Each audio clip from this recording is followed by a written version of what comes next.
Okay, so good morning, guys. Welcome back.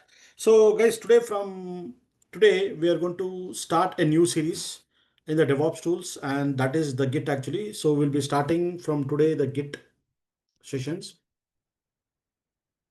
Okay, so today is the day one in the Git, and today the date is 9th of your November 2025, and the timing is morning 9:04 a.m. IST.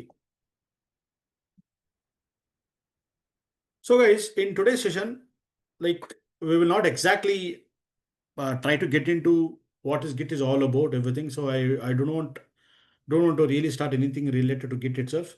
So let us try to understand before we start with the Git. Let us first try to understand about like what are exactly can say pipeline in DevOps actually. So today's session would be more like a theoretical because we would be learning something about the entire pipeline workflow and where exactly Git comes into the picture, right? That's what we'll understand it, and we'll also understand the other aspects of the pipeline also today. Okay, so today, guys, it will be more. It will be theoretical session today, and we would be discussing about majorly on the pipeline itself actually, and why we have to know or why we have to understand about the pipeline before we start learning about the Git. We will get to know about that in today's session. Okay, okay.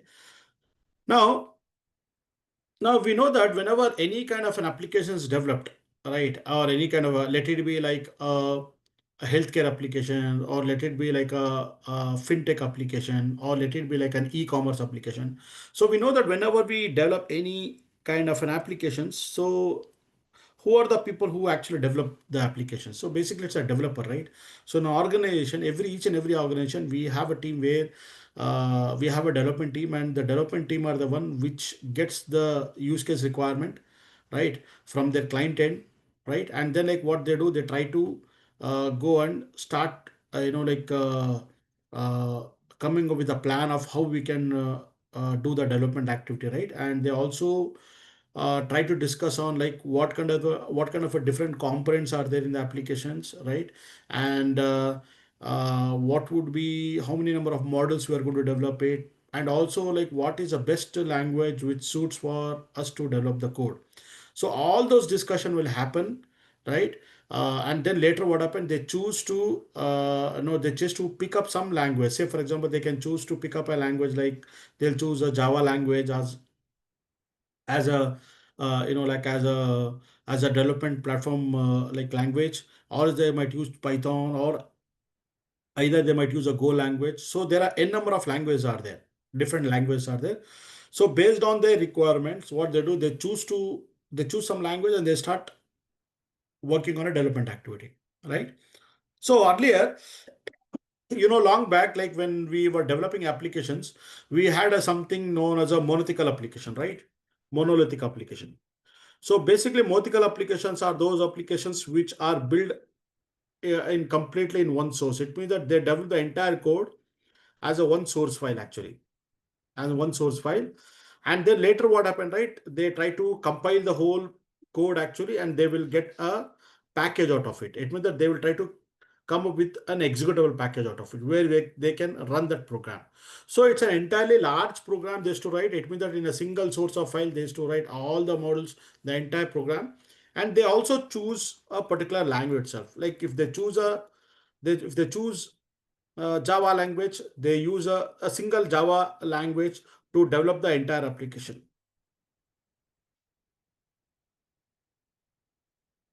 right? So they have to choose at the beginning itself, like when they are developing a molecule, and then like they take up a Java, or they take up any one other language like C, C++, or else if they are developing any kind of a .NET based application, they choose a ASP.NET as a language to develop it. So they can choose any language to develop the applications. They compile the whole code, whole source code, and they finally create a package or executable file, and they try to go and deploy and run that application. This is how they usually do in a like when they're developing it.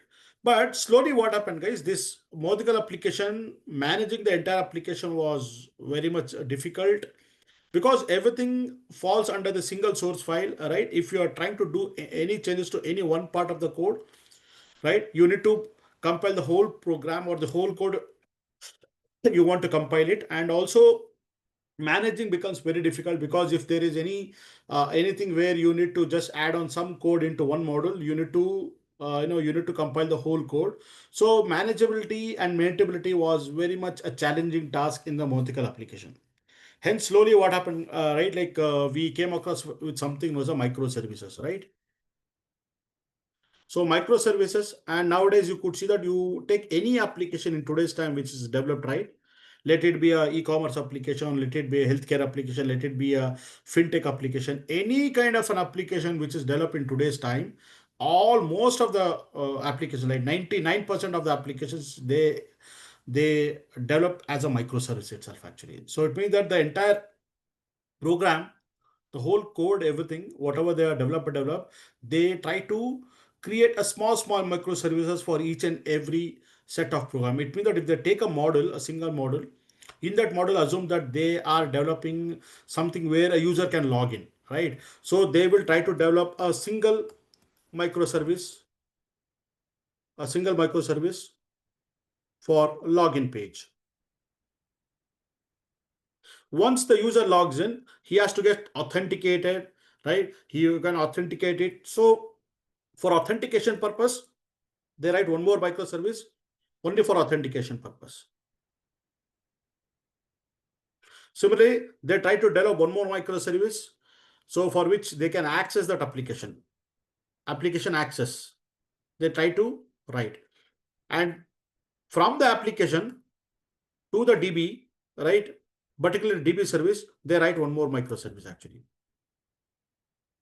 Or else, for example, if you have any kind of a thing where you're going to add into the cart, actually, where you want to add into the cart and where you want to do a computation of what are the products have been added. So adding to the cart becomes one more microservice actually, right? And finally, if you are trying to do any kind of a payment, they have one more payment gateway. For that, they write a separate microservice actually.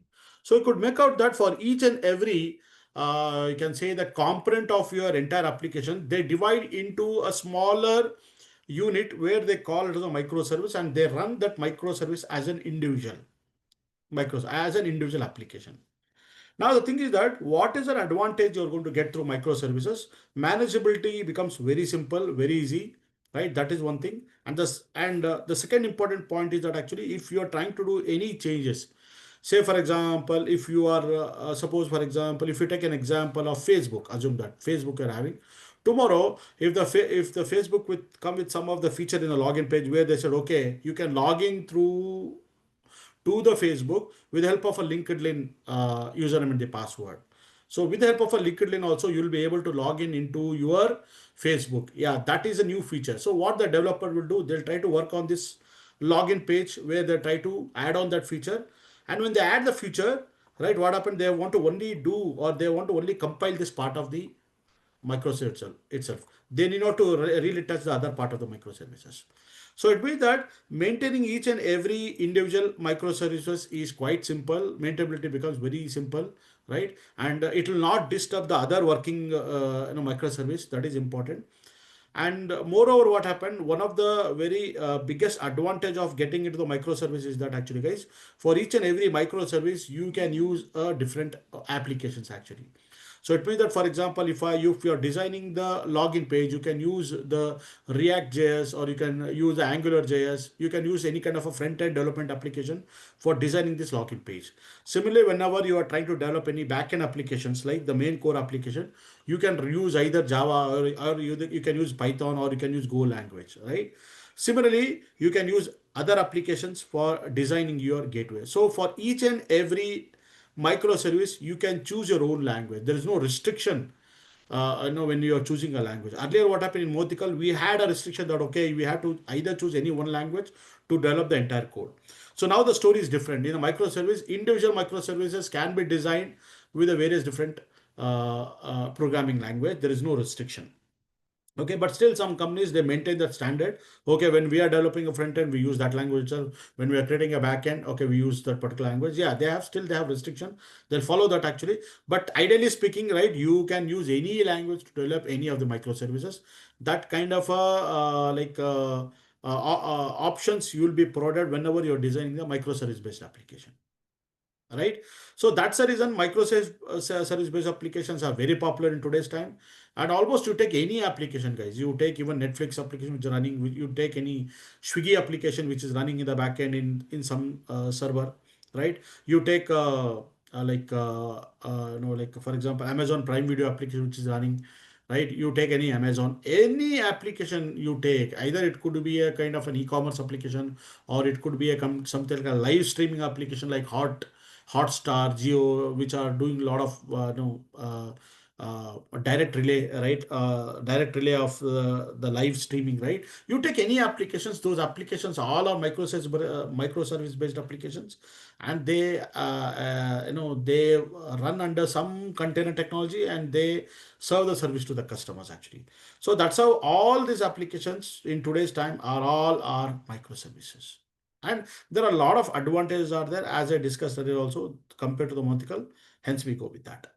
Now, when and yeah, and what happened, like you have so many microservices, and each and every microservices there is a way of communicating. For example, your login page, you want to communicate to authentication purpose, and after that you need to communicate with the application, main application, and your application want to communicate to the DB service. So for each and every microservice, there is a way of communicating with each other. So they use a REST API to communicate with from one microservice to other microservices actually, or there are some protocols are there. Okay, gRPC protocols are there. Using that protocols, the communication can be made from one microservice to other microservices. Is it fine, guys? So now, what I'm trying to tell here that like you have a two different types of applications to design. One was a Motical, which was in a very late, long back, like people used to develop through the Motical, like. And after when the time progressed and when we came up with something known as a containerization technology, right, where we came up with something like a Docker container, or there are many other containerization technologies are there, right? Then we started looking into developing the application as a microservices actually. Okay, we will discuss more about this Motical and micro in some part of time, not now, right? Now, because our more focus is on today's class is on pipelines actually, right? So now, as I said earlier, that whenever a project requirement comes to the companies, now what happened, right? The team will come up with a plan of how to develop these applications. So there's a set of team where the developers are there who will try to design this whole project. They come up with a completely big architectural view of that application, and the entire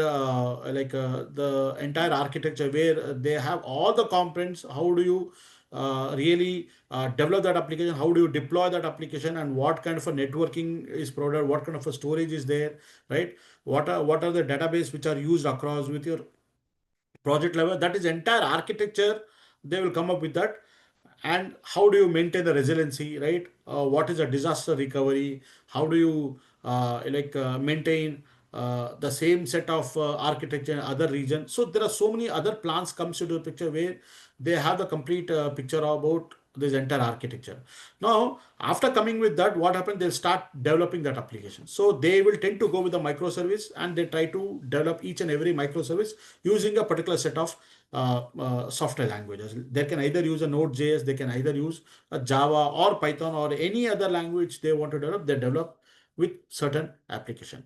Now, so for this to explain, guys, what exactly pipeline is all about, what I will do, I will try to use some kind of a diagrams today, and I'll try to show you what would be the flow actually, right? Now, so let me open an MS Paint. So we know that in the organization, we have a developer actually.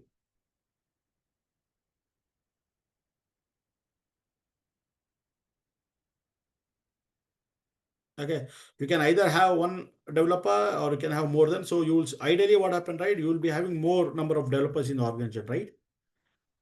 Right. So I'll take some developers actually. So these developers, they're actually working on these projects and they're developing the code, or they're developing these microservices. So once they develop the application, guys, or once they start working on development activity, so at the end of the day, right, what they do that they try to basically they want to store that code into some kind of a repository actually, right? So that we call it as a version control system. So usually what happened, right? They have some kind of a version control system, right? So in this version control system, what happened, right? They'll tend to save the code actually. It means that they'll try to push the code, whatever they have developed, right? They will try to push the code under the VCS we call version control system, right?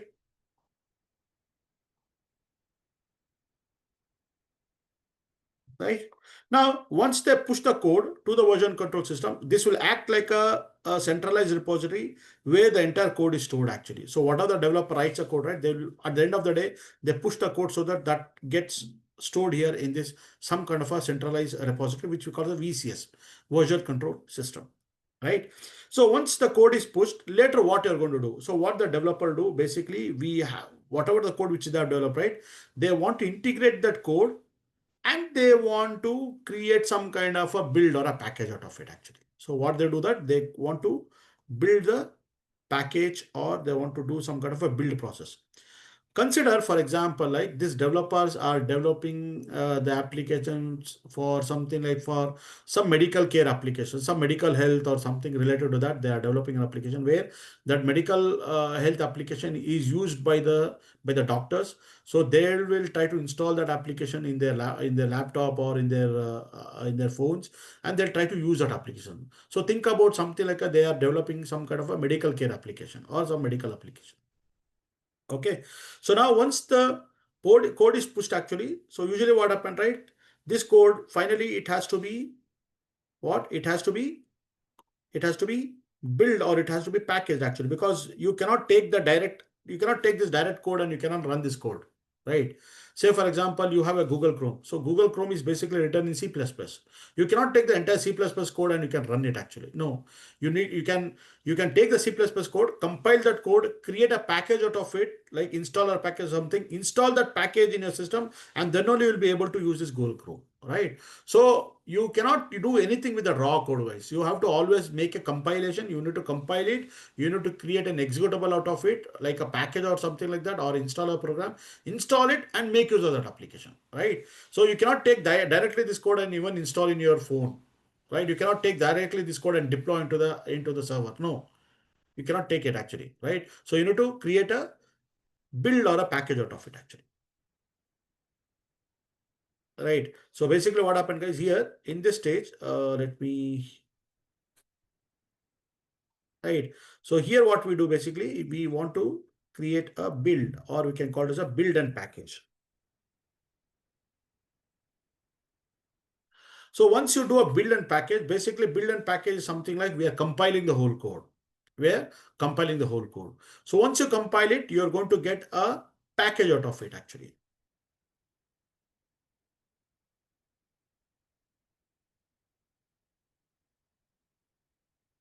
right? Something like this.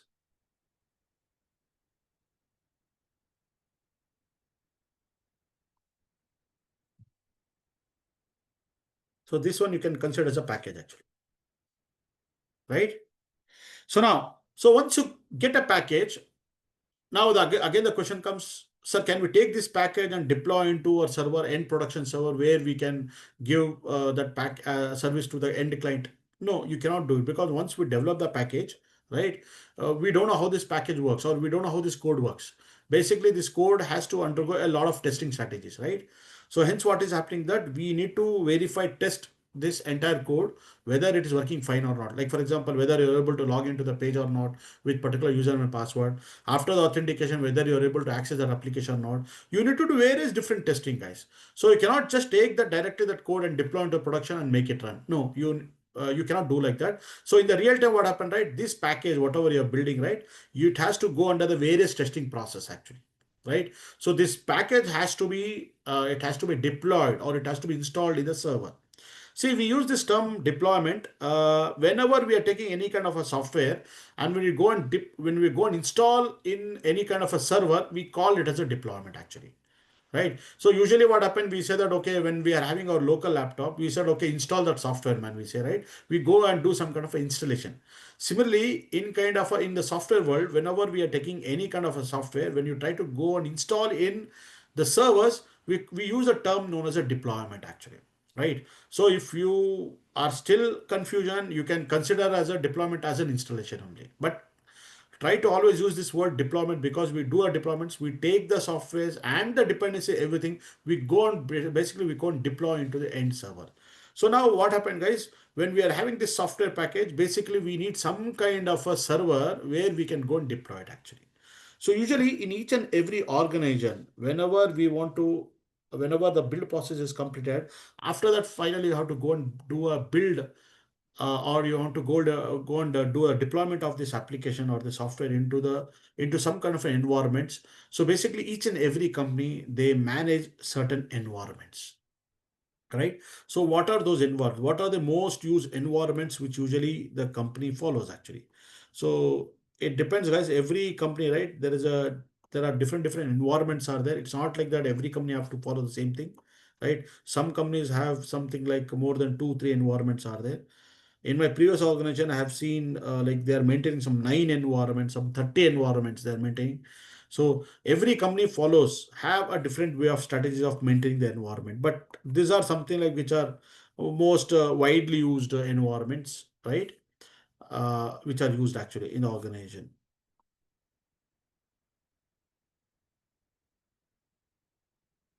right? Now, for example, okay, this is something we call it as a ST environment. ST environment. Okay.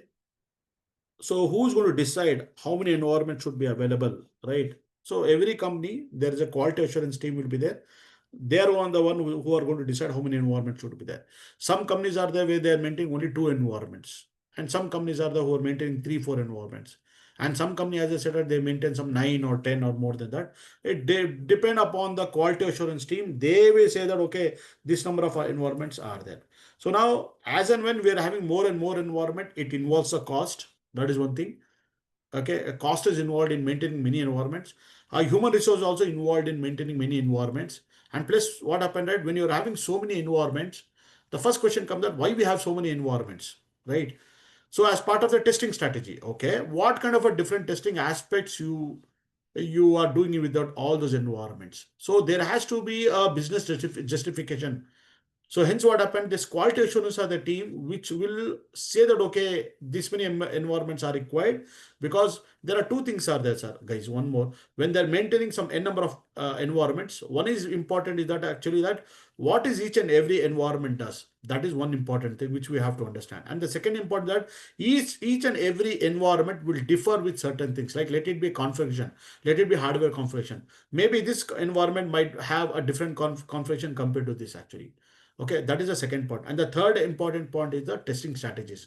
What are the different kind of testing strategies they adopt for for testing it actually. So hence what happened depends upon that. It depends upon these three factors. Every company will go with some kind of an environment sets, right? But these are the most common, like ST environments. We call it as a system testing environment, right? PT we call it a performance testing environment, and the other is nothing but the UAT environment, user acceptance testing, and finally we have something as a prod environment. So these are the four important environments which mostly you will see in each and every organization. You will see these four environments actually, right? So now what happened, right? You need to take this build and you need to go and deploy, or you have to take this package or build, you want to go and deploy into your system testing environment. So usually what happens, as soon as you go and deploy it, basically guys, what happens, the testers or the quality assurance team, what they do basically, they try to test that product actually. They try to run various different testing strategies, right? To verify and test whether that application is working fine or not in this environment. Right. So basically what happened, there are various different strategies are there. Like you are having something like basic testing is there, stress testing might be there, some kind of an operation testing might be there. I'm not adding one more environment, which was a security environment. So security environment is a separate topic, guys, which we'll discuss. But consider that that is also one of the environment where they want to verify, test all kind of a security aspects, right? What kind of a vulnerabilities are there in that software? If there are any vulnerabilities are there, okay, let us try to find out everything. So we have a separate environment for that. We will discuss in some time, okay, about that. So now, so this system testing, what happened? Basically, what they do, they'll try to understand the functionality of that application. Like for example, whether the login page is working or not. As soon as you launch that application, so you'll get a box where like you can able to give username and the password. You can log into that application. Okay, that is working or not. Okay, after that, whether you're going to add all the product to the cart or not. Okay, after that, you're going to do any kind of a payment. So all this basic functionality about that application, we are going to verify everything into the system testing environment. So all kind of a basic testing, some kind of an ad hoc testing, some kind of a negative testing, some kind of an operation testing, everything is managed within this system testing environment. So if you ask, system testing means basically the entire functionality of your application will be verified, tested under this environment. Now, when you are going to do any kind of a testing, guys, what kind of a testing, or what are the different testings you have? Basically, we have two testing only. One is a manual testing and other is an automation testing, right? So manual testing where a human is required to do any kind of a testing, right? So it depends on the product. Sometimes what happens, some products needs a complete manual testing also. Without a manual testing, you cannot really go with doing any kind of an automation. Yes, there are many products are there where you need to do some kind of a manual testing at the very beginning. So you need a human effort, or you need a humans to do the kind of a testing. But in today's world, guys, when we have got into a DevOps and other culture, manual is quite challenging because my manual requires a human intervention for doing manual, and you cannot use this manual kind of a testing for developing any kind of for all applications. It becomes quite challenging actually. So we will try to avoid doing any kind of a manual testing here in this case. So in DevOps, what we say, whenever we come with the DevOps, we say that everything is automated. So what happened, right? Basically, the test engineer, what they do, right? They might do initially manual testing, but immediately or quickly what they do, they try to automate all the things, whatever they're doing it manually with the help of something as a test cases actually. So they can use any kind of a tool by the testing tool by which they try to develop the test cases. Either they can use the Selenium test cases, or either they can use a Python for developing a Python test cases, right? Or either they can even use some language like also, like for example, they can use even like JMeter. They can use something like Java. They might use a Go language for doing some kind of a testing. So they write the entire test suits, and what they do, that they will try to provide the test suits. So what DevOps engineer will do after the built-in package, when they try to deploy that application into the system testing, post deployment, what they do, they will try to run the test cases, whatever the test cases which provided by the testing engineer. So here DevOps engineer doesn't go and sit and they try to write the test case. No, we don't do that. We only deploy it. Once we deploy it, basically we try to run the test cases actually. And whatever the result of the test case, either pass or fail, we are going to share the test cases to the tester as well as to the developers, right? So basically when you try to run the test cases, so the test cases, if it passes, well and good, there is no issue. If the test case fails, actually, you need to understand why the test case has got failed. Maybe it could be an issue with the code itself, actually. So you need to inform both to the tester, to the developer, and you need to share all those test results with them. So based on the test results, they'll identify whether there is an issue with the code itself. So then what happens? The developer will come to the picture where he'll try to fix that issue. Sometime what happened, there could be some kind of an issue with an environment where the DevOps, whatever the environment he has set, right? Maybe there could be some issue with the environment. Based on that environment, the test case might get failed, right? Is in that case, DevOps engineer will come and will fix that issue actually, right? So both the people, like either DevOps engineer, or he has to fix the issue from the environment perspective, or as the developer has to fix from the code perspective. It could be anything. Or sometimes even the tester also might have did some kind of a mistake in his test cases. He might go and correct the test case also. So it depends upon the what kind of a result you're going to get, what kind of a reports you're going to get. Based on that, we'll be able to diagnose what kind of issue is all about. Okay, so once the testing is done, everything is done, the same code, whatever is there, guys, it will be pushed into your performance testing environment. Here what happened, that your application will go under the various performance test actually. Like for example, it goes across some kind of a load and performance testing, right? It will try to check whether how much load the application can handle it, like what is the maximum threshold, how many number of requests that application can manage or handle it. Such kind of a test, everything, and the testing strategy, everything is being taken care by in the performance testing actually, right? So after the performance testing is done, right? Performance testing is done. So what happened, right? Basically, you will try to push that code, or what the same code will be pushed into the UAT environment. UAT, we call it as a user accepted testing actually. So here what we say that finally we got into a UAT environment where we go and we deploy the application into the UAT. Now here what happened, before that application pushed to production, we want to just see from the customer end like how exactly that application behaves. Even we'll involve a lot of all the customers here in the UAT environment. We will be giving that application to him. We will say that, okay, you just try to check whether the application is behaving properly based on your requirement. So here what happened, the clients are also been involved to do some kind of a testing, or they will be given an application access, and where they will try to do all kind of operation, whatever they want to achieve it. So once the UAT is done, right, UAT is done, finally that application will be pushed to the production environment, or we call it as a live environment. Clear, guys? So here what happened, right? Your application, like for your healthcare application, right? So this is not for healthcare application, right? This is not for healthcare application. Something. One second. Some kind of healthcare application app which will be finally deployed into your production environment, right? Into a production environment. So your application will be running here live in a production environment actually, right? Okay, guys. So now what happened, once your application is running in your production environment. So basically what happened, you'll be developing some kind of a front end application, right? Some front end application are already developed, and that front application you will try to give as an app to all the doctors. So what the doctors they do, that they will try to go and install that application in their mobile, either it could be Android or iOS. And then what happened, that they will try to create a credentials, and finally what happened, your front end application will try to connect to the back end application which is running in your production environment. That's how it happens. So once the production environment is up and running, then only the doctor can able to access the application. If the production environment application is not running, or if it is not there, even though you have a front end which is installed in their mobile, there is no use actually, right? Unless until the back end is not working, the front end will not be able to communicate anything with that end user. So along with the front end, even the back end application which is running the production should also be up and running. Then only what happens, that application can be accessed by the end client. Am I clear, sir? Now, so this is the whole process, guys. A simple process where you will try to build a package and you try to go and deploy the packages, everything into the various different environments.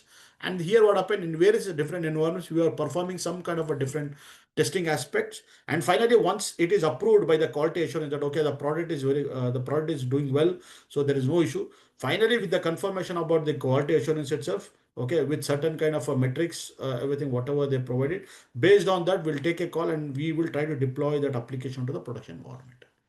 And here what happened, production environment, the application would be running here, right? And the same application will be given an access to their end customer actually, right? So this is a whole flow of it actually. Now, when you see it actually, like starting from the place where the developer write the code and they push the code to the some version control system because of ECS, till the application is deployed into production. So you can make out that there is something like a flow actually from here, from one stage to other stage, right? Like this. So this is something we call it as a pipeline actually, right? So it looks like a pipeline. There is something like a serialized way of doing the things actually, right? Correct, guys? Do you agree with me? There's a serialized way of doing, or there is a step by step, or there's a stage by stage where we are trying to do a development activity, and finally we are making that application to be available in a production environment. So this is what we call it is a pipeline actually. So what we are doing as part of today's session, that we will be understanding about the pipeline workflows in the DevOps environment, right? So there are, if you consider, there are three types of pipelines are there actually. Okay, but in today's session, I'll be discussing only one, the first one. So I'll be explaining only about one pipeline, guys. So today's, that is nothing but your continuous deployment actually. Say for example, what is a continuous deployment here? Say for example, suppose assume that the developer is developing the code and he's pushing the code to the version control system actually, right? So by the time when he pushes the code into the version control system, okay, into the version control system, right? Let me take it. Yeah. So the time when the user or the developer they pushes to the version control system, as soon as they push the version control system, the code has to be automatically it has to go and it has to be built. And automatically what happened, it has to get deployed into the various different environment like ST environment, PT environment, and UAT environment. And all kind of a testing should happen. And finally, what is happening that the same application will go and it has to get deployed into the production environment. This whole process of doing everything, right? Starting from the code when it's pushed to the version control system until that application is installed or deployed into the production environment. This whole process of making everything is automated. We call it as a continuous deployment. We call it as a continuous deployment.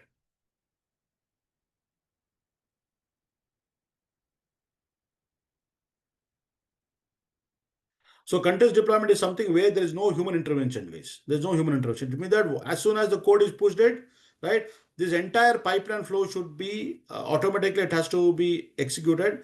And finally, what happened? Your code should be available in your production environment actually. So this is what the first strategy, what we call it as under the pipeline. We have the first strategy or the first method is called as a continuous, what is it? Continuous deployment pipelines. So now here in this continuous deployment, not every companies are doing or not every companies are achieving the end-to-end continuous deployment. Okay, there are very few companies are there, guys. Very big companies are there where they are involved in doing complete continuous deployment. Like say, for example, you have Facebook company, Google, Microsoft company, companies like Misho company. So there are very few companies are there who have achieved the continuous deployment. It means that as soon as the code is pushed, right? So that code will be pushed, and finally, what happened? The same code will be available in a production environment. It means that it will be deployed into the production environment. So this entire process is called it as a continuous deployment, right? So many, as I said, right, few of the companies have achieved this continuous deployment because for example, if you take Amazon they follows the continuous deployment into their into the production moment. So it means that as soon as a developer pushes the code, actually there are only two things will come. Either what happened, right, the whatever the developer has developed the code that will go and successfully get pushed to the production environment, or there might be some kind of an issue with this code. So what happens that he has to revert it back, do the fix of the code, whatever the fix he has to do, and finally he has to go and deploy it. So these are the only two things that happens whenever a developer is working in Amazon company. Right. The same thing with the Google, the same thing with the Microsoft company also. So these big companies, what they do that they have achieved this continuous deployment actually, right? And how they made this continuous deployment, guys? Because they have made it in such a way that this entire automated test case which runs in a very different environment, right, that should be highly robust. It means that the test case should get passed actually. So whatever the developer tries the code, it should be almost it should be bug free. That is one thing. And this robot, whatever the test case which is developed by the testers, right, which is developed by the QA, the tester, there has to be very much highly robust. It means that they have to test it all corner cases of that application, right? And all the test results should be passed. Once all the test results are passed, finally automated approval will happen, and automatically from the UAT environment the application will be pushed to the production environment. So it means that the entire cycle, what are the pipeline cycle, that this will be in an automated fashion. There will not be any human intervention at all. You will see that every 1 hour or every 1.5 hour in Amazon, a lot of deployment will be happening into the production environment, right? That's all. If anything fails, actually, if any deployment fails, immediately they have a strategy to roll it back and immediately work on to fix that application. Again, do a redeployment after 1.5 hour, like that. So they'll be doing a continuous process of doing the deployment activity. And as I said, not every companies are into it. Hardly very few companies are into this continuous deployment actually, right? Say for example, if you have there are many industries are there where you cannot achieve the continuous deployment at all. Say for example, you are a medical field or healthcare industry, right? You cannot do the complete deployment of the production like this because you can go and you can do the deployment up to the UAT environment. But from the UAT to deploying to the production environment, right, you need something like approvals from your medical association, or you should get an approval from FDA. some kind of an approval is required. Once the approval is done from the UAT, then only what happened, the production environment will be, in the production environment will be, they'll be deployed actually. So now what happened, right? There is one more thing is there, which we call it as a continuous delivery. What is continuous delivery? Basically, guys, as I said, many organizations, they cannot do the complete deployment because they need some kind of an approval in between. Like for example, you can achieve a continuous deployment from the version control system to the UAT environment like this. From here to here, you can achieve the complete deployment actually. It means that from the VCS version control system to the UAT environment, here you can achieve the complete, you can implement complete end-to-end deployment actually. So this is what we call it as a continuous delivery actually.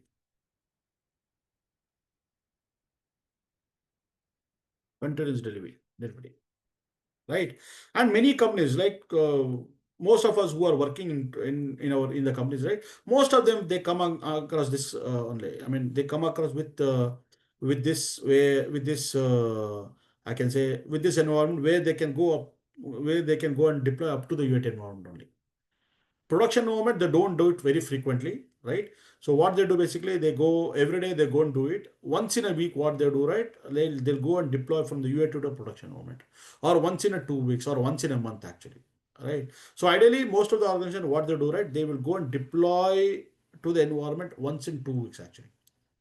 Say for example, your fintech application, like we are developing some kind of a banking based applications, right?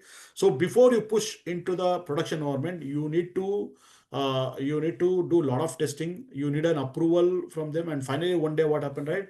From the UAT, you will be deploying to production. So usually that like the cycle will be once in 2 weeks actually. So once in a 2 weeks, what happened, from from the UAT to the production, finally they deployed actually. So every day from Monday to Friday, the first week, and Monday to Friday, the second week, they'll do the deployment. In the second week of something like on second week of Sunday, what they'll do, that they'll push that all the changes, whatever they did from last 2 weeks, right? Those changes they'll push into production actually. So here what is happening, that while pushing from the UAT environment to the production, they need a lot of approvals. So here approval comes to a manual intervention. That manual means somebody has to approve it. You need to wait for that approval. Once that approval is done, yeah, finally you say that, okay, Rajesh, I will go and deploy into this production environment from the UAT to the production environment like this. So this will be a cycle. It will take usually 2 weeks. It will take 2 weeks is idle time with which they try to go and deploy. So this entire process of doing an automation from the version control system to the UAT environment, we call it as a continuous delivery, right? So we have so most of us guys, we come across with something we call it as a continuous delivery pipeline. So most of us, me, you, or everyone, right? We are involved in doing this continuous delivery pipelines only. Continuous deployment pipeline, as I said, not every organization uses, only few users like Google, Microsoft, or Facebook, like that, right? So both have pros and cons. I'm not saying that, right? But most of us, organization, we use this continuous delivery itself actually. So guys, still here, are you okay? Yes, sir.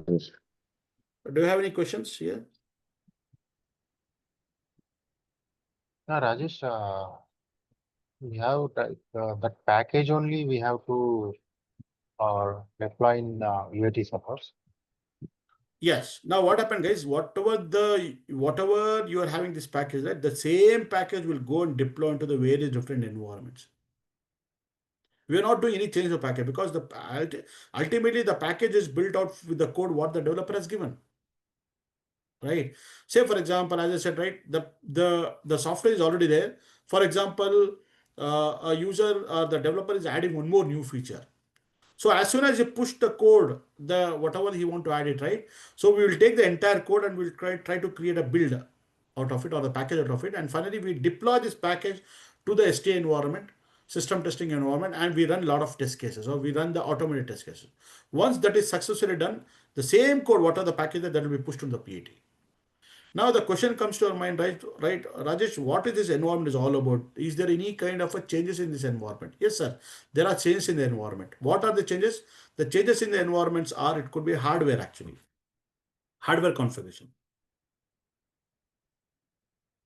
Hardware configuration means there will be slight hardware configuration. You could say that, Rajesh, in the ST environment, you might have 2 GB of RAM memory, right? Right, 8 core CPU. Whereas in the PT environment, you might be having an 8 GB of RAM memory and you will be having 16 core CPU. Similarly, UAT environment might have more configurations.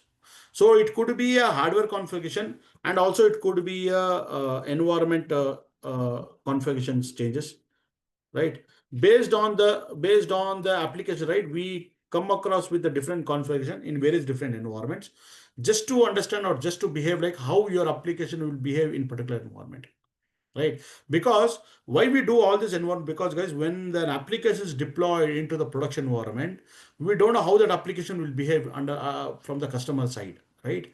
We don't know how he's going to make use of it, or what kind of a production environment he want it, or he might be managing it. We don't know, friend. That's the reason what happened. We will come across with various different hardware configuration environment, and with the different environment settings we'll come across, so that your application should behave whichever environment might be. So the same code, whatever you do and deploy it here, the same code will be deployed in the PT, the same code will be deployed in the UAT, and finally the same code will be deployed on the production also. Am I clear, sir? There's no Yes, confusion, right? I Right? Right. So, like many in my previous organization, guys, I worked on various different environments like test one, test two, test three. So, when I was trying to find out what is the difference between test one and test two environment, right? Test one was a simple environment where they maintain a very low hardware configuration, but test two was very high actually. They had more number of CPU, more number of RAM memory, right? They had even managed to run under and those applications under the containers actually. So there were different configuration settings were there actually, right? So we were just verifying or testing whether how that application behaves from the test one environment to the test one to the test two, and from the test two to the test three, like that, so that the application should behave. It should not break it. It means that the application should work properly, even though there are various different environments are there. So that is what we follow some kind of a testing strategies, and then like we will try to verify and test it whether yes, this application works fine in any kind of environment. Finally, that environment will be pushed to the production environment, so that at any case that application will work in the production environment very well, right? So why we are doing this activity, guys? We are doing this activity because we want to make our application highly robust, highly available to the end customer, and at any cost, the application should take a maximum threshold load onto it, right? And it should perform very well, even though there are a lot of load onto that application. So this kind of a testing strategy is everything we will follow when we are doing testing. Actually, this is what the quality assurance team will do. Actually, clear? Now, the next question comes like, how do you create this pipeline? Okay, this is a pipeline. How do you create the pipeline? How to create this pipeline?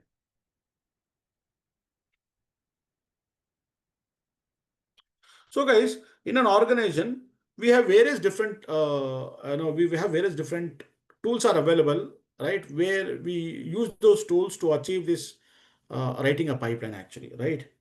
Okay. So one of the popular is nothing but the CI/CD engine, say. CI/CD engine. Okay. So using this engine, we create the pipeline actually. We create the pipeline. This will in turn call other tools to achieve the functionality.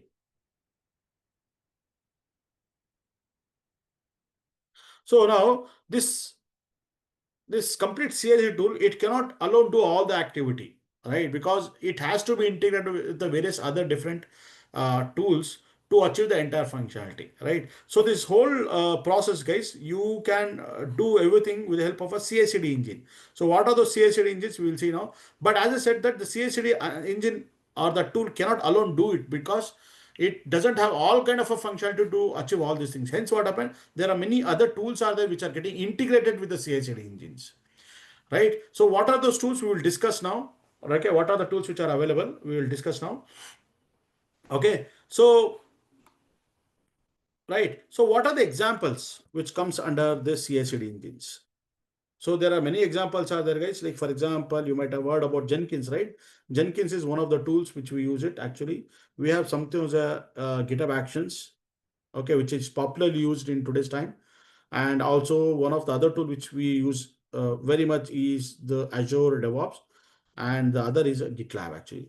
So these are the most important tools which comes under the CI/CD engine actually, right?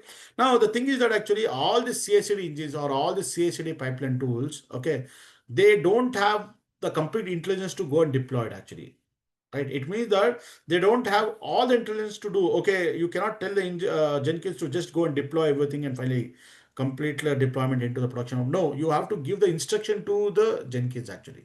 So Jenkins, if you give instruction to what to do it, then it will perform that action, right? So it itself doesn't have any kind of intelligence to go and deploy it. It means that you need to write some kind of a declarative statement to it, and you have to provide the declarative statement to the pipeline saying, okay, you run this job with the help of these declarative statements.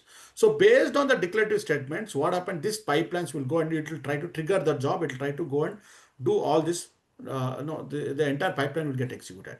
So all these tools, guys, it doesn't have any intelligence. Say for example, if you are giving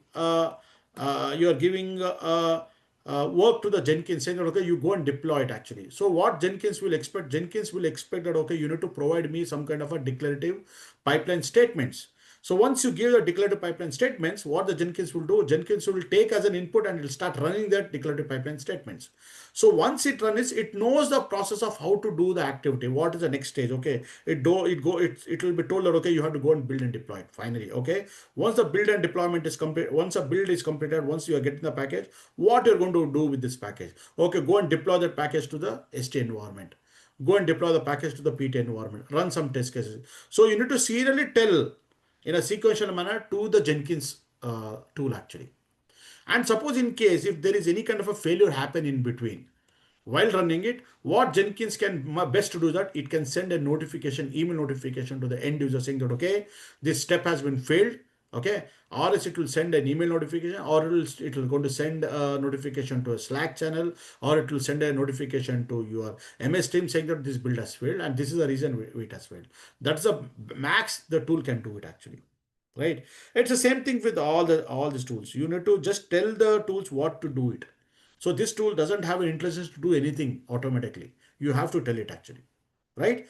So now these are the most important tools which are there, guys, in the market, right? But if you ask me about the Jenkins, actually Jenkins is something which is an old tool actually, which is not frequently used in the new projects in today's time, because whenever a new projects come into the picture where the companies start developing it, they don't use Jenkins because Jenkins is very hard to manage and maintain it. Hence what happened, all the companies are going with the either the GitHub Actions or to the Azure DevOps or to the GitLab.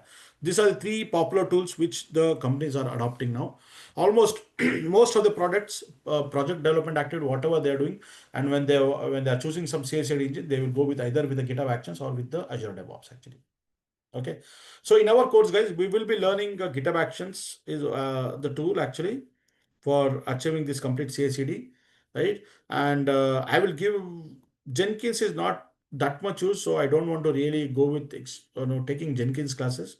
It'll take more time. What I can do that I can give my previous batch videos. You can go through it. You can learn it. That's I'm not saying that don't learn Jenkins. No, it's good that you if you have a knowledge on Jenkins because still many companies are using Jenkins also because they are maintaining that old projects and all right. So they are using Jenkins still, and you might get an opportunity to work on Jenkins also. Okay, but most of the companies, what happened in the recent time, right? They shifted from the Jenkins to the GitHub Actions, and they started using the GitHub Actions as a single CI/CD tool actually. Azure DevOps is also one of the very major important tool which is widely used across many organizations. Okay, don't think that Azure DevOps is something like a it's like a Azure DevOps is like a service actually in Azure cloud. And don't think that this Azure DevOps only works on Azure. No, it can work even in any other cloud also. Even you can go and deploy into your virtualized environment which you have set up in your on premises actually. You have your own data center, you want to achieve the entire pipeline. You can still use Azure DevOps as a service or as a tool for completing or to achieve the end-to-end deployment, right? You can use this Azure DevOps. So Azure DevOps is a service or it's a product designed by your Microsoft Azure. And earlier the name was VSTS actually, right? They renamed it to Azure DevOps actually.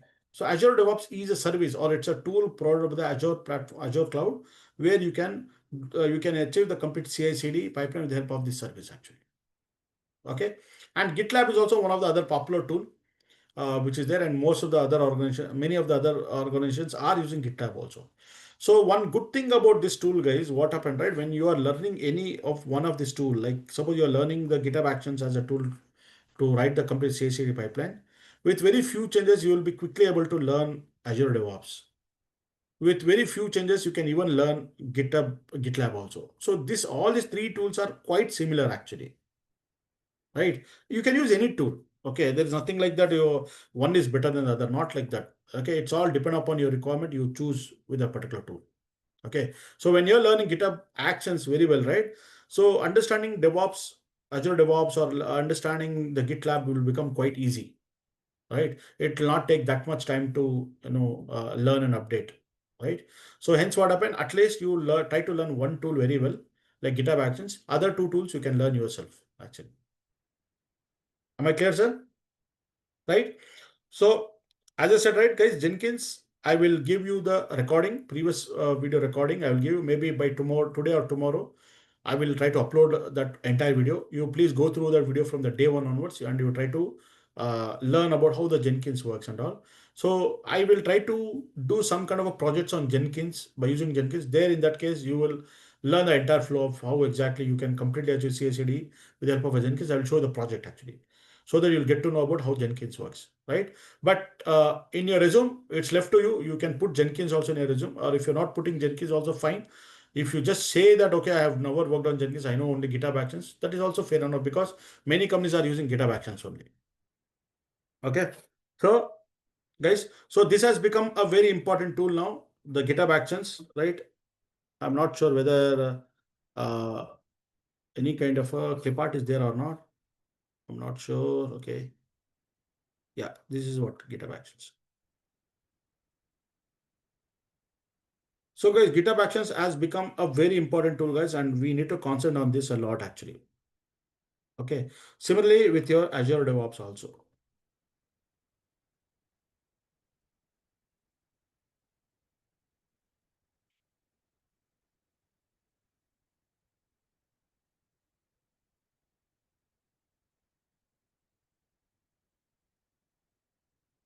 Am I clear, sir?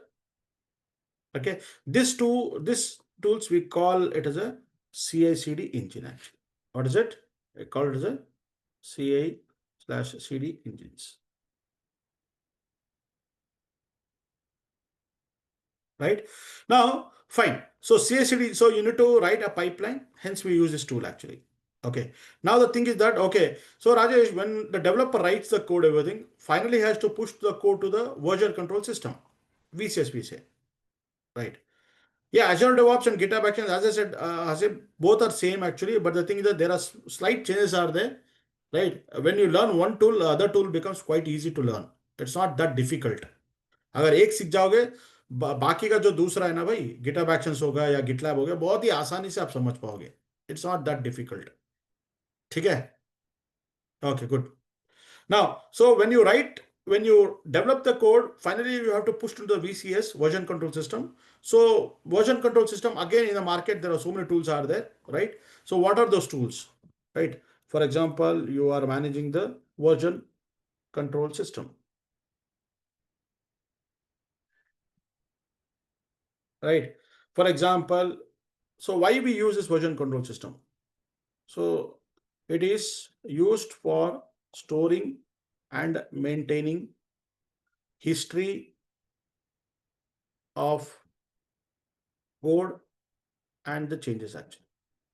So whenever you want to manage the code and whenever you want to manage all the history and all kind of a changes, whatever you do, right? Basically, we go with some kind of a version control system actually. And the examples for the version control systems are, okay, the popular one is Git actually. We use this Git a lot, right?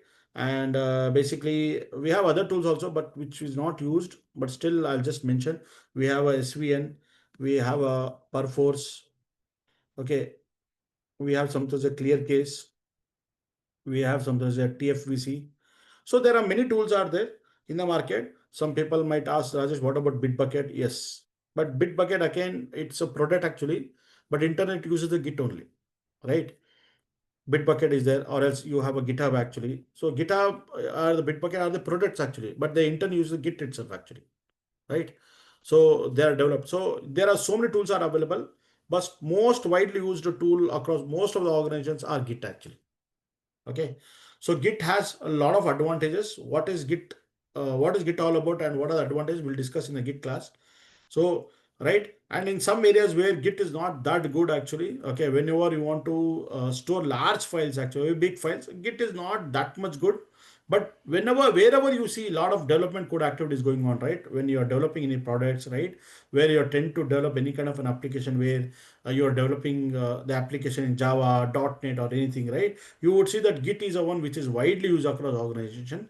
Okay, and why Git is used and what is why companies adopt using Git actually, we will discuss all those things in the Git class. Okay, but Git is the most popular and we are learning Git itself in our course actually. Okay, so here if you go with the Git clip art, right, this is the Git actually and this is the Git symbol.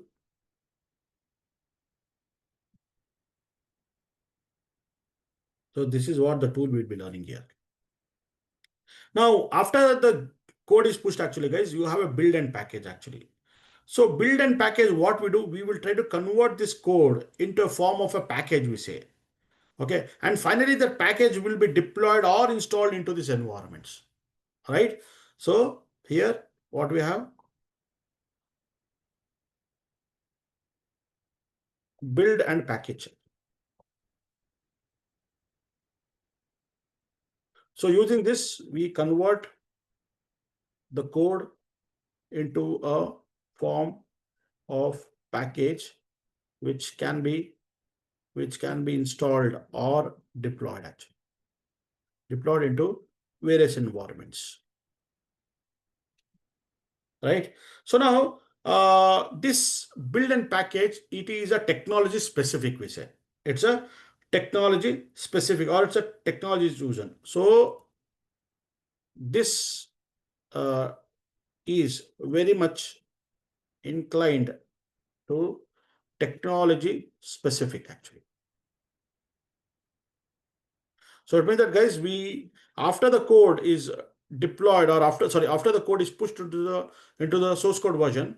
So basically what happened that you need to take that code and you need to go and create a build or you have to create a package out of it actually. So for creating a build or for creating a package, you need a kind of a build server actually. A build server is required. And that build server are the technology specific. For example, if you have developed a code in the Java, we need to have a build tool related to Java which can create a package, right? Similarly, if you're building any kind of a .NET based application, okay, you need to have some kind of a build server which actually go and build or create a package which are .NET based actually. So we have a technology specific tools actually, right? So we know that there are tools like, for example, for Java application, we have a build tool like Maven and Gradle. You might have heard about these tools, right? Maven and Gradle are the two most important tool which is come to the when it comes to Java.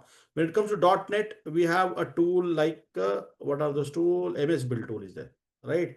We have something like for example for Node.js or for React. Sorry, man. For Node.js or for React JS or for Angular JS. Okay, we have a tool like NPM actually. Okay, for Python, okay, again for the Python language, yeah, Python doesn't have really a specific build tool. Okay, it doesn't have any kind of build tool, but yeah, you can take a Python code and it can build out of it actually, right? So now, so right, clear guys? So this build and packaging tool is a technology specific. When it comes to the Java, you will always be using Maven and Gradle. And Maven is not that Maven is very simple, but it will take us some time to learn about the Maven everything. So we will be learning about the Maven tool in our session, and also we'll be learning about the MS Build also. And also even we'll be learning even all four technology, right? We will be learning in our entire course, right? About how to use this build and packaging tool. when it comes to Java, .NET, Node.js, and even Python also. We will try to develop the projects where you will be calling these tools actually to create a build, right? When we are running the pipeline actually, and also like we'll also see like how to do deployment into the environments, and how to make that application available into a production environment. We will going through all that in a project level actually. Like first we'll learn individually all this build tool, guys. We'll be learning about Maven, right? We'll also be learning about MS build, and also be learning about what is this NPM and Python. All this build tool we'll be learning, and we will try to uh, understand everything, like with certain application. We will have a ready-made application which is developed in Java or .NET, everything. We'll take that applications, everything, the code, and then like we'll run all kind of a build process to build it actually. So all that activity we are going to do in our class actually, so that we will learn it. Because when you go to the organization, you might not know in which language they might be developing. They might be either developing the Java, right? So you don't know Java means that is fine, but you should know how the Maven build work, or how the Gradle will work. Similarly, you might go to the organization where they develop everything in the .NET. So you should know how MS Build tool works, right? And how do you build an application through MS Build, and how do you deploy it actually. So all that basic stuff as a DevOps engineer we should know actually. So hence we have to learn all this technology specific build tool. We have to learn it actually. Am I clear, sir? Now, apart from all these things, guys, one very important tool which is there, which is most of the companies are using, is a Docker actually. So Docker is also one of the kind of a build and packaging tool itself actually, right? So nowadays we know that actually all the applications which are being developed, they all are developed as a microservices, which I already discussed at the very beginning, right? So most of the applications are developed as a microservices. Now what we do basically, we will take that microservice, we need to build, and we need to deploy into some kind of a containerization technology. And to build the microservices, or to build a microservice and to deploy the contagion technology, we need some kind of a tool, so through which we can achieve this entire contagion technology. And that is via with the help of a Docker actually. So Docker is very popular when it comes to the microservices actually, right? So there are some other tools are also available, like Podman is there, right? Or else for example LX is there, or else for example Rocket is there. These are certain contagion technology. Using that you can able to do a build, and you can be able to build, and you can create a package out of it actually. And then take that same package, run as a container in that run as an app, run as a run the application in the container technology. So that and all you can do through with the help of a Docker actually. Am I clear, sir? So Docker is become again the de facto. It means that you need to know Docker very well, because in today's time we are all developing everything through Docker only. One good thing about Docker is that actually, guys, you see when you are developing a Java code, okay, and when you are after developing a Java code, you are going to compile, or you're going to create a build and package using the Maven tool.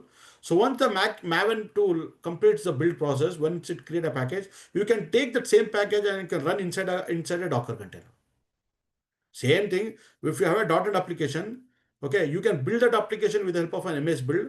You can take that build, actually, you can go and deploy into the Docker container, you can make it run. Similarly with the Node.js, similarly with the Python. So you can take any of this technology language, you can create an image, and you can run that image in the Docker as a container actually, inside the container actually. So that's all supported actually, right? So that's the reason Docker is highly popular, very much popular in today's time, because every application today which we are developing and building everything, they all are getting into the containerization only. And one of the containerization tool is Docker actually. And Docker also we have to learn very well in our session, because Docker and Kubernetes are the one which we will be learning very well. And the your 40% of your DevOps inter questions will be asked onto the Docker and Kubernetes itself actually. Is it fine, guys? So here, when it comes to the build and tool, what we'll be learning all the tools, most of the tools, like we'll be learning about the Maven, we'll be learning about the MS build, we'll be learning about the NPM, as well as we'll be learning about the Python also. All this build tool we'll be learning actually. Along with that, we'll be also be learning the Docker also. So Docker also comes under the build and packaging only, right? Am I clear, sir? right? Now, after this, guys, one important things will come to the mind that Rajesh, okay, I have built everything. Now I got the package. Finally, I have to go and deploy that package to the environment. So these are nothing but a test environments. Test environments are nothing but these are the servers or the virtual servers or virtual machines where we'll try to go and deploy that application. Now the question comes, Rajesh, what about this test environments? From where we are going to get these environments? Right? Correct, guys?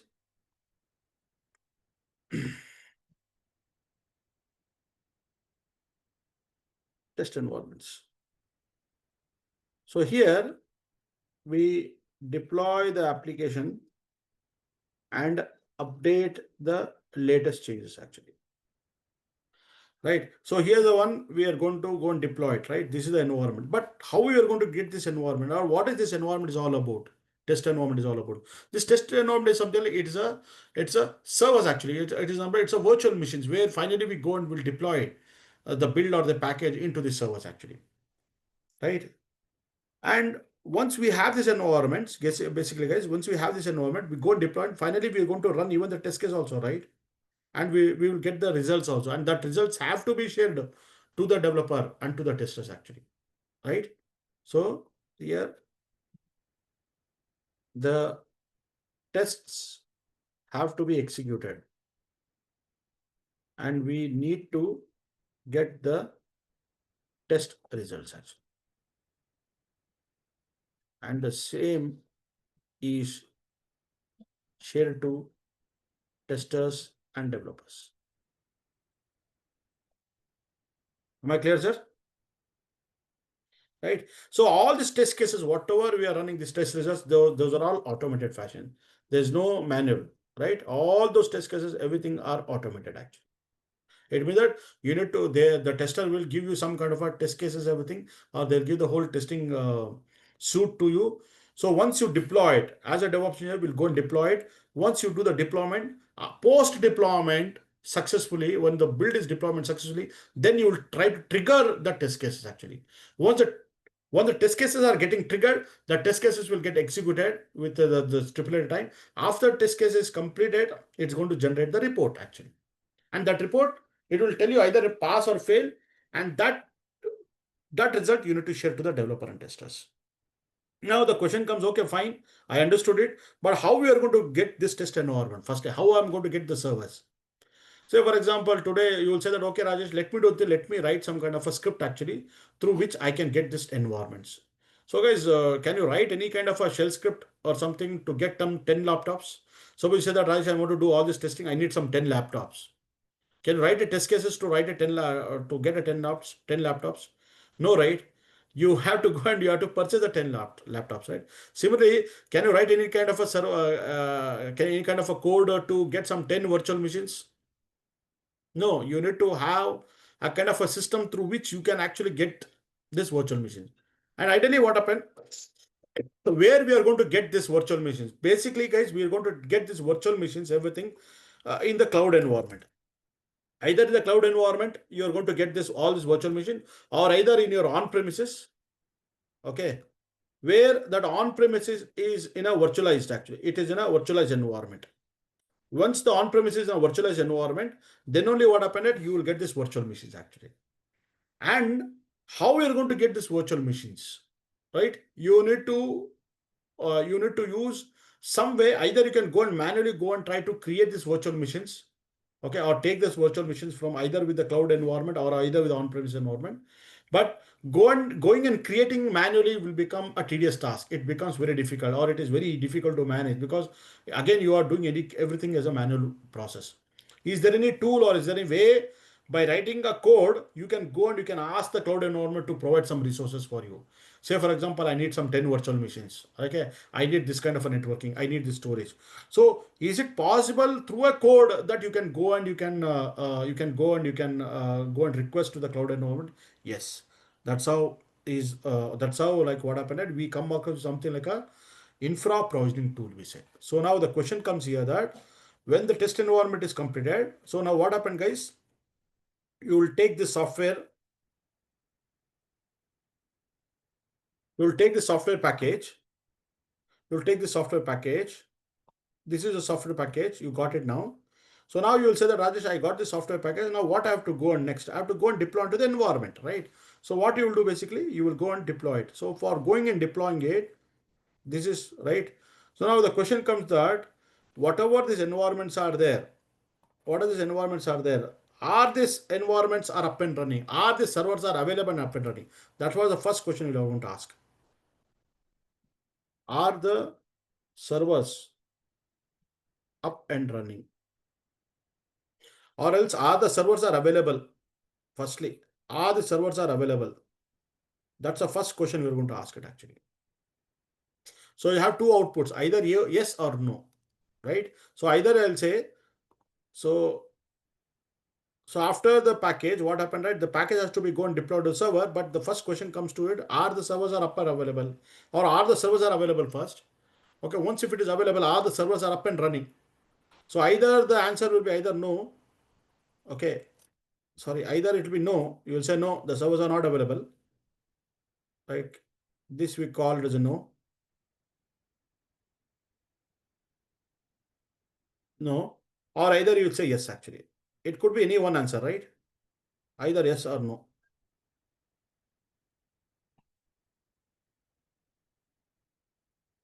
If it is no, so assume that there are no servers available. Okay, there's no server, there's no infrastructure available. Then what happened, right? You need to go ahead with something like a infra provisioning actually. You need to go with the infra provisioning.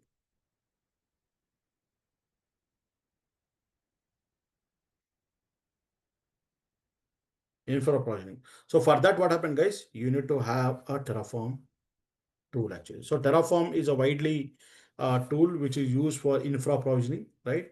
Terraform tool. So as part of this course, we will be learning the Terraform also. So Terraform is used for infra provisioning. It will try to create a service for you.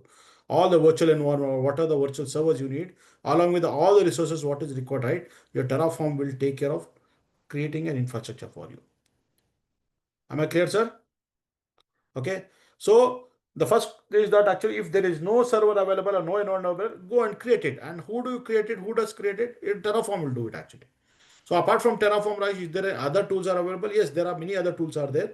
Like for example, Pulumi is there. When it comes to the a cloud environment, cloud specific environments, cloud specific services are available. Like in AWS, we have a cloud formation templating. We know that AWS has a cloud formation templating. In our course, we'll be learning this cloud formation templating also. And in Azure, we have an ARM templating, and also we have a Biceps actually. These are the cloud specific services through which you can create an infra in that particular cloud. Or else you can have a Terraform tool, a Terraform or Pulumi tool, right? Using this tool also, you can create an infra provision, right? Now the next question that comes that, okay, if it is yes, it means that if the servers are available and it is up and running, if it is yes actually, then again what happened, one more question might come to your mind actually. What is that question? You will say that, okay, Rajesh, okay, the question comes to your mind that whether what are the applications which are developed, is your application is a containerized application? Is your application app is containerized actually, or is your application containerized, right? Is it application? This is a question which comes to our mind. Okay, so maybe not all applications are containerized, right? There are many other applications are there which are non-containerized actually, right? Which works on the application server. It doesn't work on any container technology at all, right? There are many applications are there, like many of the financial based application, your stock based applications, right? They don't run in container actually. They run into some kind of an application server actually, and they need a huge computing server, everything to run that application. So assume that your application is not containerized. Again, the question comes whether it is containerized or not. Again, there will be two answers, yes or no. Either it is yes, your application is containerized, or either you'll say no, the application is not it's not containerized. If it is a containerized, actually, if you are containerized, then what you need it basically. So basically, if you need it, if it is yes, actually, if it is yes, actually, Then what happened guys, you need a proper a containerization mechanism to manage all the containers. For that actually we have something known as a container orchestration. What is it? You have something as a container orchestration system. What is it? You have something as a container orchestration.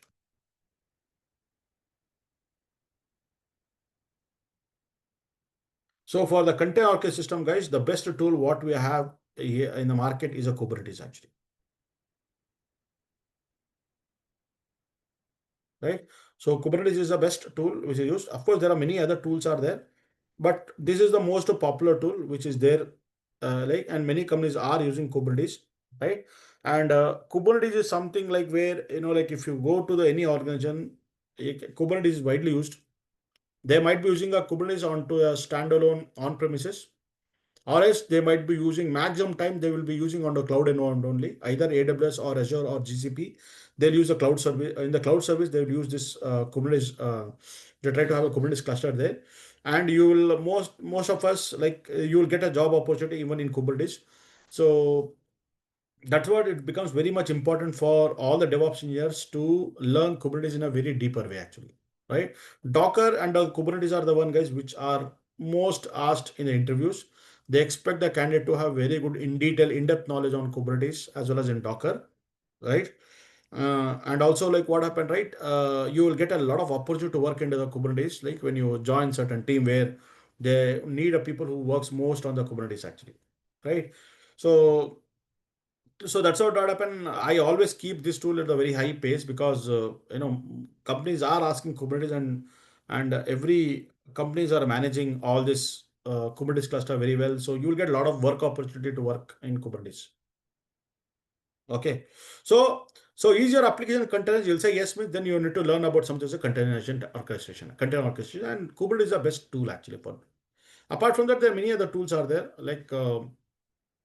Apache Mesos is there, which is not that much used actually, but still some projects are used. In some projects, in some company, they use that Apache Mesos actually. Um, some companies still they're using Docker Swarm. Okay, there are other tools are available, but Kubernetes is the most widely used tool when it comes to the orchestration, container orchestration. Kubernetes is a highly used tool actually. So all of us have to stress more on learning Kubernetes actually. Okay. So if it is no, suppose if your application is not containerized, okay, it is no. If it is not containerized, then what you're going to do, guys? So then what happen? You will be having a server where you'll be having a server. This will be a virtualized server actually. It means that Rajesh, you will be deploying every your application into the virtualized machines or onto the physical server actually.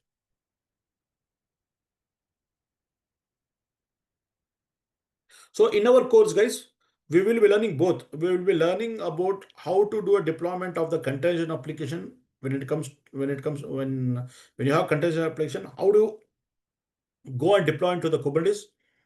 If it is a non-container application, then we will go and deploy into the virtual machine or to the physical server.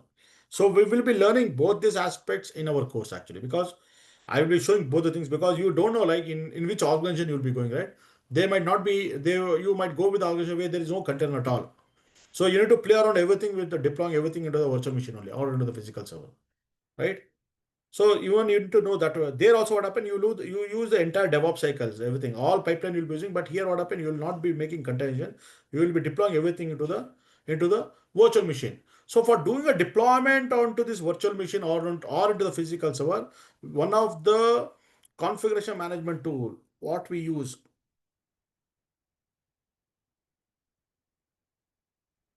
So one of the configuration management tool,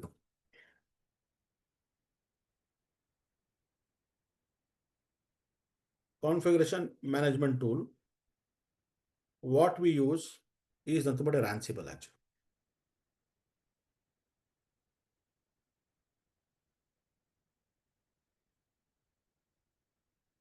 Okay. So what we use is the Ansible. So in our course, like I will just to tell you overall in the Ansible, but what I will do basically, guys, I will try to give the previous recording class recordings I will give you on Ansible, so that you can go through this Ansible tool and learn it actually. Am I clear, sir? Yes. Guys, fine. Okay. So when it comes to the containerization, as I said, guys, Kubernetes is the one which will be using it. So I will be using a Kubernetes here. So I'll always keep at the top because Kubernetes is something which is very much popular. So when it comes to this environment, right, we will be having Kubernetes cluster environment like here, right? And we'll give more priority to the Kubernetes itself in our entire course, right? So some people have a question like, Rajesh, what are the important tools which I have to learn to fetch a DevOps job? Actually, guys, we have to learn the Docker, we have to learn the Kubernetes, and we need to learn one configuration management. The infra provisioning tool like a Terraform, and finally we have to learn one CI/CD engine. These are the four important tools. One is a Docker, Kubernetes, Terraform, and the CI/CD engine tool like GitHub Actions. These four tools are minimum required for us to fetch a job in DevOps. Actually, am I clear, sir? Right? And now, once we go and deploy the entire application which is running in your production, right? Your application is running in your production. It's well good. So, being a DevOps engineer, does our job gets completed by deploying everything into production? No, our job will not get completed here itself. Still, what happened that you need to manage, monitor your application, how your application is behaving or running in the production environment. So here, what happened? You come across with something known as a monitoring system, or we call Google call it as a site reliability engineering. Site reliability engineering, right? So under the site reliability engineering, guys, we have a tool like very popular tool which is a Prometheus, which is used across various organizations because for some reason Prometheus works very well when it comes to Kubernetes actually. So Prometheus is widely used across many organizations, Prometheus and Grafana, these two tools, right? Apart from this tool, there are some other tools are there like Loki is there, which is used, Fluent is there, which is used, and Splunk is there. Some I'm not really worried about all these tools, guys, because every tool has its own way of working. But if you learn any one tool effectively, you can learn the other tools also. So when it comes to the monitoring system, you need not to really mention in your resume that you know all the tools, or I mean whichever tools which you have worked on it, like you have worked on Prometheus, Grafana, just put that tool only, that's all. Don't say that I know this, I know that, that's all. It's not really even required also. Suppose some companies might come and ask you, okay, you know Splunk or not, you can say I have never worked on Splunk, I never got an opportunity, because in our project we never had a Splunk to be used, we use only Prometheus.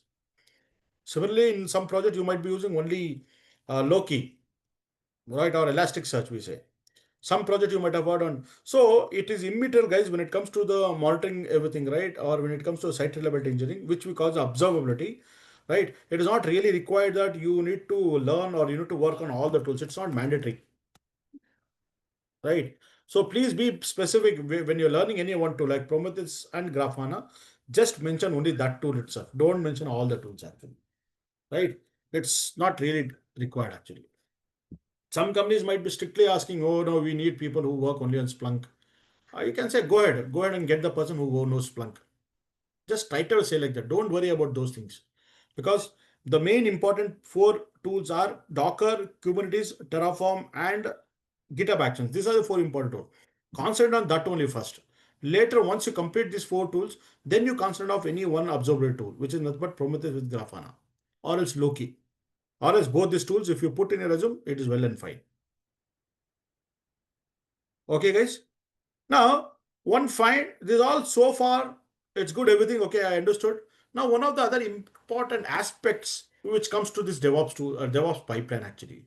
Now, the thing is that, guys, you've been continuously doing this, uh, you have been continuously doing delivery, right, from your version control system to the UAT. You've been doing continuous, you've been doing continuously, you're doing continuous delivery, everything. Every day you are pushing the code into the UAT, fine. And finally, what happened, like, you completed all the activity on Thursday, and Friday, what happened, you are going to supposed to go and deploy into a production environment, right? And exactly on Friday, Thursday night, some security department team, they came that, okay, we need to go and test all kind of a security aspect with that application. Now what they do, they'll come and they'll try to verify all the security aspect. They will say that okay, no, your application is having some vulnerability issues. You cannot push that code into a production environment. Go ahead and do these fixes in your application. Like that, they might tell you. So your entire 2 weeks of plan, whatever you did so far, testing everything, it went into vain. Because now you feel like what this man, this people, security department people are coming at the nth moment and they are taking this and they are telling this problem that okay, there is some kind of a vulnerability issue in our code. We cannot do it. It's like a big headache for you, right? Because you cannot go and deploy into production now actually because it has some security issues are there. Now the question comes out, why the hell bloody I'm being told or the last day, right before I go and deploy, last day that okay, no, go and deploy, you need not to go and deploy. Why I'm being told at the last moment? Can't it be tested all kind of a security, everything tested related, everything? Can't it be tested on the day one itself during the development? Yes, sir. You can do it actually. So that's how what happened, guys. You might have come across something as a DevSecOps actually.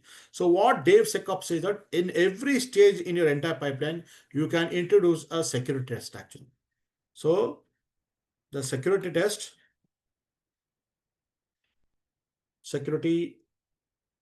uh, yeah, something, uh,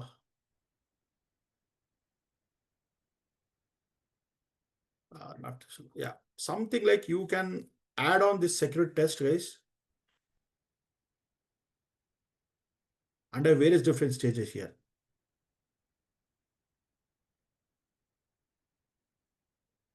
So under various different stages, the security stuffs can be added actually. So the day when the code was getting developed and it was pushing the code was getting pushed into the version control system, you can run some kind of a security test to verify whether there is any kind of a vulnerability issues or whether there is any kind of a issue with the code. Actually, you can do from the day one onwards actually. So as soon as you're doing all kind of development activity, you're doing a build and package everything, you will see that even we are running some kind of a security test also. So sometime what happened, the security test becomes so much important that you will try to even do some kind of a penetration testing. So penetration testing is something where you are going to penetrate into your application and we're going to see whether your application will get hacked or not. Right. So some kind of a penetration testing test also you'll perform on the application to verify whether there is any kind of a any person can easily able to hack your application or not. Any kind of a DDoS attack will happen on your application. Those are very, very, very important aspects which has come now because for every application, security has become more concerns to the end customer. So hence, security has become a very important. It has become a very important. I can say the part of the life cycle of the pipeline where you need to run the security test in each and every stage actually. Now, when it comes to security testing, guys, there are various different security tools are there. Security tools are there. Most of the security tools which works for the application which is running on the virtual machine or which is a non-container platform, right? Those applications which are non-container platform, those security tools which are related to the non-container platform, those tools are very much costly. So literally we cannot go with those tools because those are comes under the very huge licensing cost, and you will not get any kind of a like cracked version or something where you can use in your environment. You will not get it actually, right? So you need to officially go with the licensing, and it's a huge cost, and you need to maintain people who works on those tools actually. But when it comes to the containerization application, like for example, you're deploying the application into the Docker container or into the Kubernetes, there are some free open source tools are available which are highly been effective, right, in the real time. So we will be discussing only those tools which works, those secure tools which you can do some kind of a secure testing onto the container platform, like Docker container or in Kubernetes, like uh, tools like Trivy tool, Docker Scout, OWSP dependency tool, Prowler tool, like that. There are many tools are there which works effectively when those applications are containerized application. So security aspect when it comes, we will do only on the containers. Non-containers, I'm sorry guys, I cannot show anything because even for those non-container security tools, right, there are no trial versions. You won't get any trial version like 10 days or 15 days where you can take the tool and we can install it and we can run that some kind of a security test. We cannot do that actually. It's not possible. right? Only with the contention, I will show you like Private tool is there, Scout is there. Many other tools are coming to market. I will show you some 5 to 6 second tools. I will show in the class, and how to integrate in the pipeline also. I will show it. Okay, guys, fine. So this is all about, guys, about our thing. Like this is what I thought I will discuss in today's session. So entire pipeline flow I have discussed today, right? And there are something like DevSecOps. We saw that in every stage where there is security is added into the each and every pipeline. So where a DevSecOps engineer will come to the picture, where they will be more concerned on the security aspect. There is something where like you might have come across with some field as a platform engineering team, right? Platform engineering team or something where they develop a lot of APIs. Like for example, when the developer is developing the code, there are many other activities are there. Post development, you need to provide it. For example, you need to develop an API where you can use that API to do deployment everything into the pipeline actually, or you need to create the entire infrastructure, right? So there are very few companies are there who are having a platform engineering team where they will tell the DevOps engineer or the platform team engineering team to develop certain APIs. So those APIs can be developed either by the Python code, or either through the JavaScript, or either through Go language. You can take any language to develop an API. So literally, the platform engineering team should be very much strong with the development coding activity, because they have to write an API for doing all the activities of your pipeline, everything through the API actually. So platform engineering team will do that actually, and that is a very much that platform engineering team is a very good. I mean, it's a high paid job actually in the organization, and not many people you'll find who knows all this DevOps process. Plus, they know the activity of the development also. You will not find no much people in that area. So very few people are there who works on the platform engineering, in that team actually. So if you are interested, you can get into that also. But at least you should know any one language very well, either Go language or a Python language, to develop the APIs actually. Clear, guys?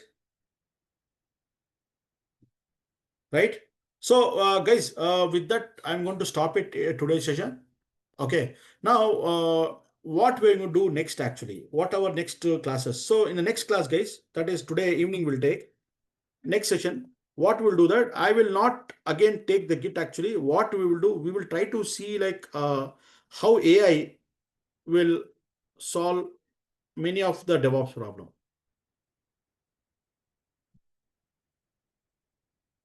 So we will see in next 1 or 2 sessions like how we can use this AI effectively for increase our productivity in a entire DevOps learning actually. Okay, so you might have come across with something known as a prompt engineering, right? Where people use the prompts onto the AI tools like ChatGPT. It could be ChatGPT, it could be Perplexity, or it could be something like a Gemini Google, right? Where we use a Gemini Google as same as a ChatGPT.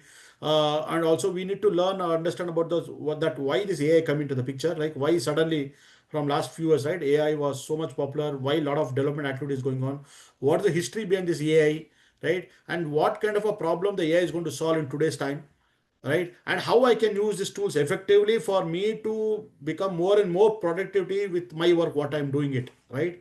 So those are the things which we need to learn, guys. We need to understand, because when we are learning certain things, right, when you're learning about the DevOps or cloud, right, we should also be good at AI, because in today's time AI has become a de facto actually. It has become very much mandatory for all of us to learn AI. Without the AI, you cannot really survive now, right? There are only two things are there. Either you embrace the AI, or you just say get lost out of it actually, right? So you cannot say get lost out of the AI. You have to embrace, means you have to learn it actually. So there is no choice for all of us. We need to learn the AI tools, right? And how these AI tools can be become more and more productivity in my day-to-day activity, or how is going to enhance my knowledge. This is what we need to learn when it comes to the AI. And we will be learning some AI tools actually. Like we'll be learning some AI tools like ChatGPT, or else Perplexity. How to use these tools effectively in our day-to-day activity. We need to learn that also, and we need to make use of this tool for our better productivity. That is what we'll be learning in 1 or 2 sessions. Is it fine, guys? So once we complete this 1 or 2 sessions, then we will get into the actual learning of Git actually. So guys, does it make sense? Yes. right? So in the today's Yes, evening, Rajesh. today evening, I think I'll be taking not at 5 o'clock. Sorry, I'll be taking at 6 o'clock. Guys, 6 o'clock, I will take the class where we'll be learning about what is this AI tool is about, what is the history behind AI tools, and we'll also learn some basic prompt engineering. We will learn today, and we will see that how these prompts will better help us to understand or to interact with this tool, and how we are going to get help from this tool, and how it will increase our productivity. That's what I said, that we are going to learn all those things in today's session evening, right?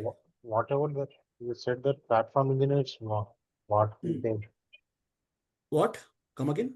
what are the roles and responsibilities of platform engineers? See, platform engineering is basically they act like a middleware between your developer to the DevOps work actually. See, DevOps developers, what they do, right? They have a lot of work in doing development activity, and apart from that, even they have the work to even develop an API also to do all those things.